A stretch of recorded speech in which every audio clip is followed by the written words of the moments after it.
Hola, ¿qué tal amigos? Bienvenidos a Ecuador en Vivo. Seguimos entregando y generando contenido de importancia, de coyuntura para el país. Esta vez estamos listos para presentar una entrevista con el doctor Byron San Miguel Marín. Él es un capitán de navío en servicio pasivo de la Armada. Es doctor en educación, tiene un masterado en seguridad. El tema que vamos a abordar con el comandante San Miguel es el que hace relación a la convocatoria que hiciera Fuerzas Armadas para el reentrenamiento de alrededor de 5,000 reservistas, es decir, aquellos ecuatorianos que hicieron el servicio militar o que pasaron por filas militares de levas específicas, de 3 en concreto, para que, si quieren ellos así, se enlisten nuevamente en Fuerzas Armadas, se reentrenen al menos un año y se conviertan en un apoyo a la fuerza operativa de Fuerzas Armadas en esta lucha contra el crimen organizado. Queremos darle la bienvenida, comandante Byron San Miguel. Bienvenido a Ecuador en Vivo. Buenas tardes, estimado Freddy. A las órdenes, siempre a las órdenes con usted.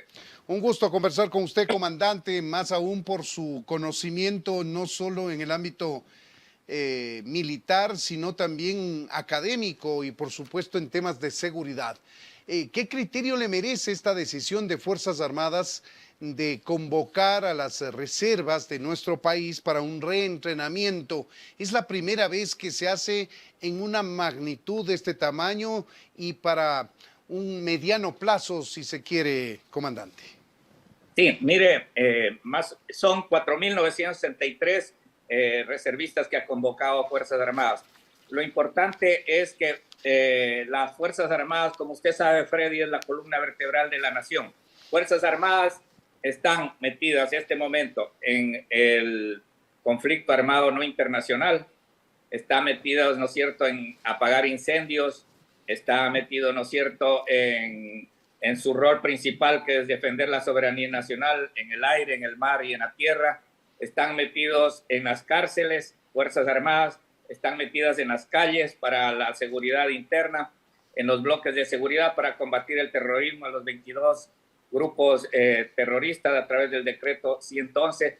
Y Fuerzas Armadas no tiene la cantidad de efectivos para desarrollar con eficiencia todas estas tareas que se les van añadiendo a las Fuerzas Armadas, ¿no es cierto? Porque su tarea principal es la soberanía nacional, pero ahora con el conflicto armado interno, con los problemas que tenemos de los incendios, de los disturbios, inclusive de las hidroeléctricas, han ido los miembros de Fuerzas Armadas a controlar que no haya sabotajes, en inundaciones, etcétera, etcétera. Entonces necesita Fuerzas Armadas llamar a personal, y qué mejor el de la reserva, conscriptos que han hecho, ¿no es cierto?, su conscripción en los años 2001, 2002, 2003, que son llamados para reentrenarse y después servir como fuerza operativa, pero no en misiones especiales como tendrán los militares, como tienen los militares profesionales que están en servicio activo, sino para apoyar, por ejemplo, en asuntos de logística, en asuntos de estar, ¿no es cierto?, en roles más secundarios,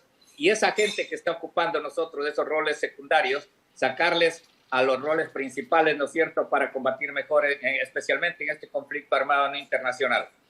Claro que sí, vale la pena también anotar en contexto, como usted lo está haciendo ahora, el hecho de que las reformas que se han generado en Fuerzas Armadas, en Policía Nacional, han limitado el número de miembros de Fuerzas Armadas, que se iba incrementando año a año, y el de la policía ha ido aumentando, de manera que la policía casi con el tiempo está duplicando en número a Fuerzas Armadas, aunque las misiones son diferentes constitucionalmente, comandante.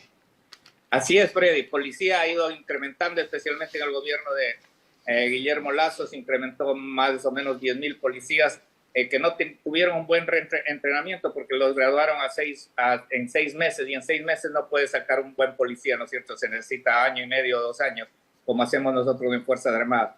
Y Fuerzas Armadas, por obvias razones, porque no había ya amenazas externas, entonces se limitó el número de efectivos de Fuerzas Armadas, pero como policía no ha podido controlar la seguridad interna. Entonces los presidentes, tanto Lenín Moreno como Guillermo Lasso, y actualmente Daniel Noboa, han tenido que decretar a cada momento estados de excepción. Se han decretado estados de excepción y esos estados de excepción que hacen que Fuerzas Armadas vayan a apoyar a policía. Entonces, prácticamente el 70% de las Fuerzas Armadas están apoyando a la seguridad interna. Miren, nosotros ayudamos acá en las cárceles de Guayaquil con un grupo de empresarios y yo tengo conocimiento. Ahí tenemos, por ejemplo, 800 militares que están en las cárceles de Guayaquil y en las demás cárceles igual. Tenemos personal en las calles, en los puertos, ¿no es cierto? Entonces, al no haberse incrementado, se tiene que llamar a estos reservistas y ya se ha hecho la selección, se ha escogido los mejores, estos ya han sido, ¿no es cierto?, conscriptos, ya saben cómo operan en Fuerzas Armadas, han sido entrenados, ahora se van a reentrenar, se les va a dar sus respectivos uniformes, se les va a dar un sueldo. Y ha habido tanta acogida porque usted sabe que ahora es difícil trabajar para los jóvenes y estos jóvenes que tienen entre 29 y 33 años han optado por entrar a Fuerzas Armadas y servir bien, porque más o menos se va a pagar unos $700 mensuales al personal que va a estar en estas funciones en Fuerzas Armadas. Vamos a ver entonces la convocatoria que hizo en su momento, oportunamente, Fuerzas Armadas a través de su cuenta de Twitter para dar lectura a esta comunicación que fue pública. Ahí la tenemos. Si perteneces a las levas de los años 2000, 2003, 2004, primera y segunda llamada, varones, Fuerzas Armadas del Ecuador te invita a que seas parte del reentrenamiento denominado Vanguardia durante un año a partir del 16 de noviembre en las unidades militares de Fuerzas Armadas. Y ahí está el detalle de los sitios donde se pueden presentar estos jóvenes que, como decía usted, comandante, estamos hablando de entre 29 y 33 años los convocados. ¿Usted tiene idea de por qué se saltan las levas del 2000 al 2013 al 2004 y no son consecutivas? Eso ha llamado un poco la atención. Sí, no tengo conocimiento. Quise hablar ayer con Pablo, el almirante Pablo Caicedo, pero no lo pude porque él estaba ocupado en este asunto de la defensa interna, ¿no es cierto? Pero yo creo que debe ser algún motivo, no sé, que llamen justamente a esas levas. No sé por qué no lo omitieron a la una, pero yo creo que las Fuerzas Armadas hacen bien su trabajo, la dirección de movilización, hay oficiales profesionales y creo que lo que están haciendo bien. Y ahora los van a reentrenar y esos muchachos servirán a la patria, ¿no es cierto?, en tareas secundarias para que los militares profesionales ocupen los puestos principales. No obstante, deben tener instrucción militar que ya la obtuvieron en su momento cuando fueron conscriptos y ahora se van a reentrenar. Ahora, comandante, aquí nos salta una duda. Es cierto, Fuerzas Armadas necesita de más personal para combatir al crimen organizado y ha convocado a cerca de 5,000 jóvenes, como ya lo hemos relatado y usted nos ha detallado. Pero entre esos 5,000 jóvenes que quieran volverse a enlistar en Fuerzas Armadas y prestar su contingente, se pueden colar por ahí ciudadanos que pueden tener vínculos con el crimen organizado. Esta es una de las oportunidades propicias que encuentra el crimen organizado para infiltrar a personal suyo en Fuerzas Armadas, por ejemplo. No, porque la selección se va a hacer rigurosa, ya se lo ha hecho. ¿No es cierto? Ahora, por ejemplo, yo he estado de presidente de mi urbanización por varios años y nosotros podemos controlar ahora a nuestros guardias y a nuestros conserjes, jardineros, etcétera, a través de, ¿no es cierto? Hay varios métodos para conocer si ellos están ligados al narcotráfico. Denos algunos ejemplos, por favor. Sí, y ahora, en cambio, las Fuerzas Armadas, a través de inteligencia, a través del CIES, a través de un análisis completo que se le hace al ciudadano, no creo que pueda haber infiltración de estos muchachos que han pertenecido a grupos criminales. Yo creo que hay una excelente selección y así lo está haciendo las Fuerzas Armadas y téngalo por seguro que en este año de entrenamiento todo se podrá además pulir y mejorar la selección. Por ejemplo, ¿qué aspectos son los que podrían ser condicionantes para admitir o no a un joven ecuatoriano que pasó por el servicio militar y quiere reentrenarse en este llamado? Por ejemplo, le analizan todo de lo que ha participado, ¿no es cierto? Ven, ¿no es cierto? Hacen conexión con si ha tenido juicios, si ha tenido órdenes de prisión, si ha estado involucrado en asuntos peligrosos para la seguridad. Yo creo que por ahí no va el problema. El problema, yo siempre reclamaba que la policía, hay varios infiltrados, ¿no es cierto?, en estas convocatorias que se hacen y por 6 meses se gradúan a los policías. Pero Fuerzas Armadas tiene excelentes filtros. Mire usted, en Fuerzas Armadas ha habido pocos de los 50,000 miembros que tienen Fuerzas Armadas, ha habido un porcentaje mínimo de involucramiento con grupos delincuenciales y con grupos del narcotráfico. Sí ha habido.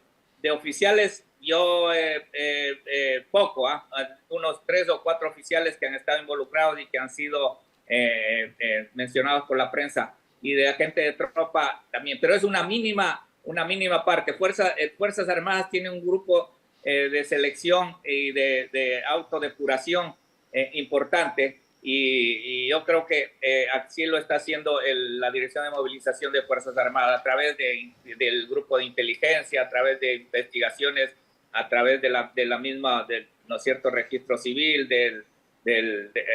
con la policía, con asuntos internos, etcétera, etcétera.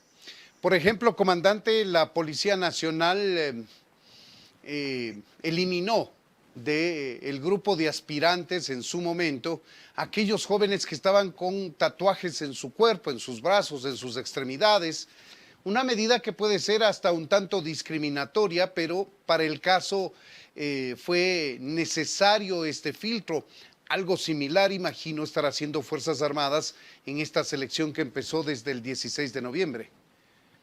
Sí, mire, para entrar a Fuerzas Armadas se necesitan requisitos rígidos, que yo lo cumplí cuando entré a los 17 años de la Escuela Superior Naval. Y ahí no puedo yo, o sea, si usted tiene algo que no está dentro del proceso de selección, usted desgraciadamente no puede ser aceptado. Esto de los tatuajes, digamos, por ejemplo, nosotros visto en El Salvador, ¿no es cierto? El presidente Bukele, claro. El presidente Bukele sale a las calles, la fuerza pública, y al que está tatuado le mete preso. Y no hay, porque esos están tatuados con los grupos, ¿no es cierto?, los maras y todo eso. Y acá yo creo que sí se implementan esas medidas porque, claro, averiguando, no todo tatuaje es malo, pero hay otros que están tatuados y que tienen grupos criminales en su pecho, en el nombre, ¿no es cierto? Entonces, todo eso creo que se analizan bien las Fuerzas Armadas. Yo estoy seguro, porque soy miembro de Fuerzas Armadas, que la selección es rígida y no hay ningún palanqueo ni nada de esos asuntos, porque lo que se están jugando ellos es en contra de su propia vida mismo, porque imagínate un coronel que está seleccionando va a tener a un tripulante, a un soldado que le puede matar. Entonces, ellos mismos, por proteger su propia vida, el mando tiene que seleccionar bien a los jóvenes que van a ser reservistas y que van a participar en este conflicto armado no internacional. De acuerdo. Ahora analicemos, comandante San Miguel, si me permite, el tema de la dotación de equipos para estos 5,000 nuevos jóvenes en números redondos que se van a sumar a Fuerzas Armadas. Recientemente el gobierno ha ido entregando, conforme ha llegado, importaciones inclusive del gobierno anterior y gestiones de este gobierno, pertrechos militares, armamento, y ha reemplazado a otro tipo de armas que ya estaban obsoletas o que no respondían a las necesidades actuales. La pregunta es, paralelamente a esta incorporación de cerca de 5,000 jóvenes a filas militares, ¿Fuerzas Armadas tiene garantizada el equipamiento correspondiente para estas personas? Sí, mire, lo que yo como militar haría, y lo que creo que va a hacer el mando militar, es, por ejemplo, le pongo un ejemplo así para que usted más o menos se dé cuenta. Yo tengo en la base naval sur, en la base naval norte, en el Cuerpo de Infantería de Marina, hablando de la Armada. Los guardias que hacen guardia, ¿no es cierto?, en la garita, y ahí empleamos guardias a tres turnos, porque son cada, ¿no es cierto?, cada 8 horas, 8 por 3, 24, 3 turnos, le llamamos guardia amarilla, azul y roja. Ahí empleamos en esa guardia mucho personal, sí, que son personales paracaidistas, hombres ranas, gente entrenada. Que están muy bien entrenados, claro. Entonces, esas personas que están ahí, bien pueden ir a integrar los bloques de seguridad que tanta falta nos hacen en Esmeraldas, en Manta, en Durán, y estos muchachos irles a cubrir esos puestos en las guardias, en las garitas, ¿sí me entiende? O sea, estos muchachos van a hacer esas tareas secundarias que hoy están haciendo los militares de carrera, ¿sí me entiende? Entonces, esos militares que nosotros les entrenamos durante 20 años para la guerra, ¿no es cierto? Ellos que salgan a combatir en vez de estar haciendo puestos o cargos logísticos o de oficina o de administrativas. O de guardia en la garita o de guardias en otro lado, ¿sí me entiende? Entonces, esos 5,000 van a ocupar esos puestos y ahí tendrán su equipamiento debido. Pero la idea es que los militares entrenados, como faltan en los... Miren, por eso es que las Fuerzas Armadas han trabajado por sectores, ¿no es cierto? Porque no tenemos mucha gente especializada en guerra urbana. En guerra urbana, usted comprenderá que el marino que está en el buque, ¿no es cierto? Por ejemplo, Orión, haciendo investigaciones, no está capacitado para ir a Esmeralda. No ha sido la misión de Fuerzas Armadas tampoco, ¿no? Claro, entonces solo para combatir en guerra urbana estos grupos guerrilleros hay, por ejemplo, las fuerzas de élite, por ejemplo, el ejército, los paracaidistas, en la marina, la infantería de marina, y en la fuerza aérea tienen los paracaidistas aéreos, ¿no es cierto? La infantería aérea. Pero no son muchos. Entonces, ellos estamos combatiendo por sectores, primero en Esmeraldas, ¿no es cierto? Esmeraldas era la provincia más insegura del país y de Latinoamérica. Entraron los bloques de seguridad y ahora Esmeraldas ya no tiene estado de excepción. Esmeraldas, ya la gente en los feriados va. Si usted pregunta a los empresarios de la gente de Esmeraldas, están contentos porque Fuerzas Armadas y Policía ya disminuyeron los índices de seguridad, ya no tiene estado de excepción, ya no es una provincia peligrosa. Y poco a poco ese modelo regional de Esmeraldas se va a aplicar en Manabí, en Durán, y porque no tenemos tanta capacidad para hacerlo al mismo tiempo en las 24 provincias. Entonces, ahora que vienen estos 5,000, pueden liberar a otra gente para poder para hacer otros bloques de seguridad y mandarles a las provincias de Los Ríos, de Manabí, las más peligrosas, ¿no es cierto? Inclusive ahora mismo Pichincha, Quito, que está con estado de excepción. Ahora, comandante, este es un llamado a los reservistas para reentrenamiento que se hizo en su momento en la guerra del Cenepa y entiendo también en la guerra del Paquilla, pero fue con un número bastante inferior y por un periodo más corto. Obviamente la urgencia así lo exigía. Ahora estamos hablando de una convocatoria a los reservistas en un número mayor.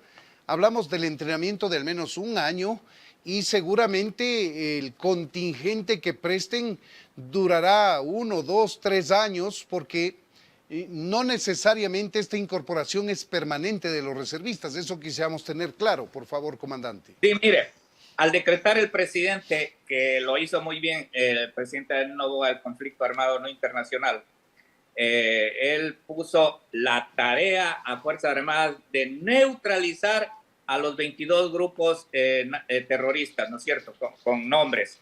Y entonces, al decretar esto bajo el marco del derecho internacional humanitario, no el marco legal nacional, sino estamos en una guerra, porque conflicto armado no internacional, en otras palabras, es una guerra interna. Y en guerra nosotros actuamos, mejor dicho, Fuerzas Armadas actúan de acuerdo al derecho internacional humanitario. Entonces, ahí Fuerzas Armadas pueden emplear sus armas, ¿no es cierto?, letales, pueden emplear, porque estamos en guerra. Y en guerra hay leyes para la guerra, ¿no es cierto?, pero son menos complicadas que las de las normales en tiempo de paz, porque ahí vienen derechos humanos, etcétera, etcétera. Entonces, lo que voy es que esta guerra no se acaba en 10 meses, ni se acaba en 2 años, ni en 3 años. Esta guerra es larga. Es decir, estos 5,000 reservistas estarán hasta que las condiciones lo permitan y ya no haya conflicto armado internacional y las Fuerzas Armadas y Policía hayan neutralizado a estos 22 grupos terroristas. Entonces esto es largo, por eso es que el reentrenamiento es de 1 año, imagínense, es decir, nuevamente imagínense, los policías sacan policías en 6 meses. Nosotros vamos a reentrenar 1 año a los reservistas que ya han sido conscriptos, es decir, ya tuvieron su entrenamiento. Entonces, mire lo que es lo que hace Fuerzas Armadas de entrenar 1 año a gente que ya ha sido entrenada, le está reentrenando para que venga a ayudarnos a combatir en el conflicto armado internacional. Es decir, esto va para largo.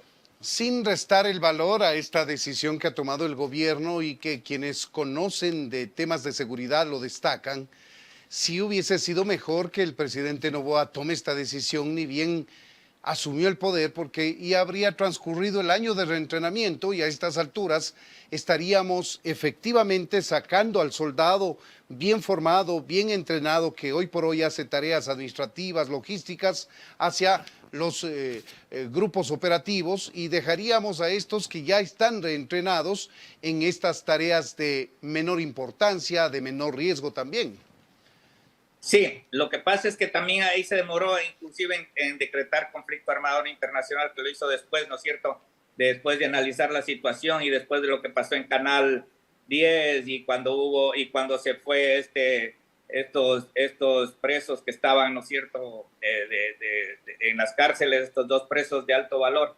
Entonces ahí tomó la decisión del conflicto armado interno y ingresó a Fuerzas Armadas a las cárceles, pero más vale tarde que nunca, estimado. Ciertamente. Ahora se ha visto la necesidad de los mandos militares de que necesitan más personal, porque mire, estimado amigo, a Fuerzas Armadas le están utilizando en todo y no tiene Fuerzas Armadas tanto medio. Entonces, hay un conflicto en Ambato, vaya militares a Ambato. Hay que apagar incendios en Loja, vayan militares a Loja. Hay problemas acá de inundaciones, vayan militares. Entonces, no tenemos los militares no hay tanto personal para cumplir tantas misiones que necesita la patria, ¿no es cierto? Pero por eso es que el presidente ha acogido la petición de Fuerzas Armadas del ministro de Defensa y se ha incrementado en 5,000 hombres. Yo creo que necesitaríamos más, pero las finanzas del Estado no dan para más tampoco. Entonces, con esa cantidad de personas haciendo un buen trabajo, yo creo que poco a poco se van a ir disminuyendo los índices de inseguridad. Ciertamente, las contingencias que se han presentado en el país han hecho que se rebase incluso la capacidad operativa de Fuerzas Armadas, y sí, es por eso necesario este ingreso de reservistas a un reentrenamiento para que engrosen las filas de Fuerzas Armadas. Ya para cerrar, comandante, ¿no será el momento de empezar a pensar en una reforma integral a la ley de Fuerzas Armadas? Porque la misión obviamente ha cambiado totalmente y ya no está dirigida a proteger las fronteras de temas de territorio. Tenemos zanjados los temas territoriales con los vecinos del norte, del sur, tanto en tierra como en mar. Y las amenazas son distintas, son diferentes, al punto que han tenido Fuerzas Armadas que ir a reforzar el trabajo de seguridad ciudadana que tiene a su cargo la Policía Nacional. Sí, mire, yo creo que con las preguntas que hizo el presidente en la consulta y que mayoritariamente la población lo dio el 80% de aceptación, ahora en la asamblea tendrán que ya trabajar en eso. Y yo creo que las Fuerzas Armadas ya están trabajando en cambiando pensum, ¿no es cierto?, de académico. Mire, le quiero decir, una de las 3 ramas de las Fuerzas Armadas, la Marina, ya tiene desde hace mucho tiempo la misión de la doble misión, a la doble función que ahora están teniendo Fuerzas Armadas. Nosotros, los marinos, la Fuerza Naval, tiene la tarea de cuidar la soberanía nacional, que es la tarea primordial, ¿no es cierto? Y también somos los policías del mar. En el mar no hay policía. Así es. ¿No es cierto? Entonces, en el mar tenemos los guardacostas, que son una parte fundamental de la Armada. Entonces, la Marina tiene experiencia en defensa externa y en defensa interna. En defensa interna, a través de los buques, aviones, misiles, submarinos, y defensa y la seguridad interna a través de los guardacostas, donde nosotros con los guardacostas, ¿no es cierto?, hacemos todo lo que, todas las ilegalidades, controlamos que en el mar no se den, ¿no es cierto?, narcotráfico, inmigración ilegal, contaminación del mar, hasta hacemos investigación marina. Entonces, la Marina está preparada para eso. Al Ejército y la Fuerza Aérea hay que prepararles también para ese mismo rol de seguridad externa y seguridad interna. Y eso ya están trabajando el Comando Conjunto y el Ministro de Defensa. Pues bien, ahí tienen ustedes, amigos, este es el criterio calificado de Byron San Miguel. Él es capitán de navío en servicio pasivo, es decir, es un comandante de la Armada en servicio pasivo y a la vez es doctor en educación y tiene un masterado en seguridad. Gracias por ayudarnos a entender de mejor manera esta convocatoria que ha hecho el gobierno para reservistas y que luego de un año de reentrenamiento pasen a engrosar las filas de Fuerzas Armadas en este objetivo que tienen de combatir al crimen organizado. Queremos agradecerle, comandante San Miguel, por habernos atendido. Muchas gracias. Muchas gracias, Freddy. Solo adicional algo más de información que se necesita saber, ¿no es cierto? Estos 5,000 hombres reservistas a la Fuerza Terrestre irán 4,500, a la Fuerza Naval 2,500 y a la Fuerza Aérea 2,500. Perdón, 4,500 al Ejército, 250 a la Marina y 250 al Ejército, completan los 5,000. Así es, así es. Muchas gracias por la precisión de las cifras. Con esto terminamos. Le agradecemos al comandante San Miguel y le agradecemos a ustedes también, por supuesto, amigos, que día a día nos siguen, amplifican nuestra audiencia y le agradecemos por suscribirse, darnos like, activar la campanita para que todo contenido llegue oportunamente hasta sus aparatos y dispositivos. Muchas gracias por su sintonía y hasta la próxima entrevista.